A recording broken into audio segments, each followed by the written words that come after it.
Now, let us see the summary of the lesson, Lost Spring. Here is the first part of the lesson. The first excerpt describes the narrator's encounters with a child named Sahib. Sahib and his family migrated from Dhaka after their homes and fields were destroyed by storms. Now they live on the outskirts of Delhi, digging through garbage dumps in the city for their livelihood. Sahib does not go to school because there are none in his neighborhood. The narrator lightheartedly asks Sahib if he would attend a school started by her. He agrees and even asks the narrator about it a few days later.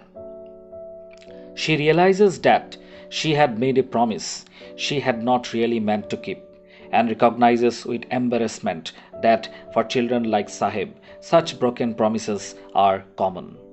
The narrator notes that Sahib and his friends are mostly barefoot and have never worn shoes in their life. Those who do have shoes wear mismatched ones. The narrator recalls seeing many such barefoot children across the country.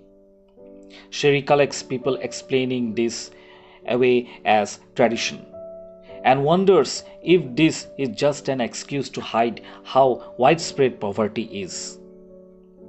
The narrator then recollects her visit to Simapuri on the outskirts of Delhi, where migrants like Sahib's family live. The neighborhood is dotted with mud and tin houses without water or drainage.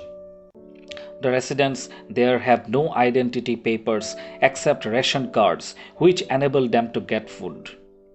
For them, having a source of food is more important than having an identity. This is why they prefer to be here than in their own home country where they went hungry. The narrator notes that for the adults in Simapuri, rag picking is a source of livelihood. But for children like Sahib, it is a source of hope as they even find money, sometimes among garbage. One morning, the narrator finds Sahib watching two young men playing tennis. She notices that Sahib is wearing someone's old tennis shoes and ponders that though he has the shoes, he might never be able to play the game. Another day, she sees Sahib with a steel canister. He had started working at a tea stall. The narrator notes that Sahib is no longer carefree now that he works for someone else. Now, let us see the second part. The second excerpt focuses on the lives of families in Firozabad. Here, generations of families, including children, have spent their lives in dark, dingy rooms around hot furnaces, welding and making glass bangles.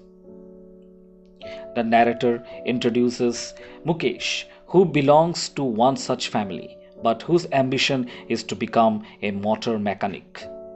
She describes her visit to Mukesh's home, which is situated in a locality with stinking lanes and crumbling homes.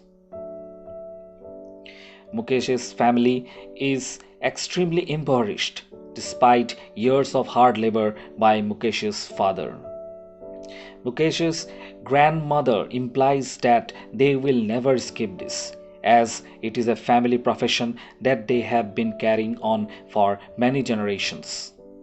The narrator notes that the entire locality is full of children and their parents who make bangles in the dark. Quite often, the children go blind before entering adulthood also. If child labor laws are enforced in Firozabad, it would free at least 20,000 children from this dangerous trade. The narrator describes the sense of hopelessness that pervades Firozabad. For instance, an old lady tells the narrator how she has never enjoyed a square meal in her lifetime. Youngsters too seem to feel trapped and do not take any initiative because they are afraid of being harassed by the police. The narrator clearly sees two distinct worlds here. one of the poverty-stricken bangle makers limited by their caste-linked profession, and that of middlemen and authorities who ensure that the vicious circle continues. Both worlds stop young children from dreaming, making them slaves to their fate. Hence, the narrator is cheered by Mukesh's declaration. His dreams, though modest, indicate that the next generation can escape this web of poverty.